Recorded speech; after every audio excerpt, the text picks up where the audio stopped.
In today's tutorial, we're going to set a protection on a sheet that we have.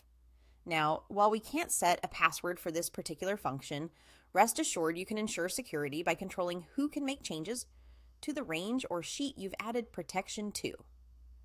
So let's dive into the process and see how it's done. First things first, you need to open up your Google Sheet. Once you have your file in front of you, identify the Sheet tab that you wish to protect. If you're looking to protect specific data within the sheet, you can alternatively select a specific range of cells that you want to safeguard. With the appropriate sheet or range highlighted, head over to the top menu of your Google Sheets interface. You'll want to find and click on the option labeled Data. Once you do that, a drop-down menu will appear, providing you with several options. From this list, select Protect Sheets and Ranges. This is the key feature that will allow you to control who can edit your data. After clicking Protect Sheets and Ranges, you should notice that a panel appears on the right side of your screen. This panel is instrumental for setting the protection settings. Look for the option that says Add a sheet or range and click on it. This is where you can choose to either protect an entire sheet or just a specific range of cells.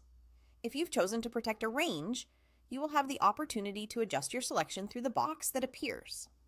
This ensures that your selection is accurate and pertains only to the data that you wish to secure. Once you've made your decision on what to protect, you will need to set permissions. This is a crucial step, as it defines exactly who can make changes to your sheet or range. You will see an option labeled Set Permissions.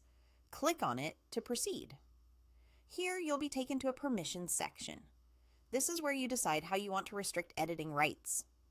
For maximum security, especially if you're the sole person responsible for maintaining the data, choose the Only You option. This restricts editing to yourself and prevents other viewers or collaborators from making unauthorized changes. After you're satisfied with your selection, simply click Done to save your settings. And there you have it. You've successfully protected your sheet or specified range within Google Sheets. Remember, while this process doesn't use a password, it effectively ensures that you have control over who can modify your data. This security measure can be particularly useful when collaborating with others, providing peace of mind and maintaining the integrity of your information. Thank you for following along, and happy protecting!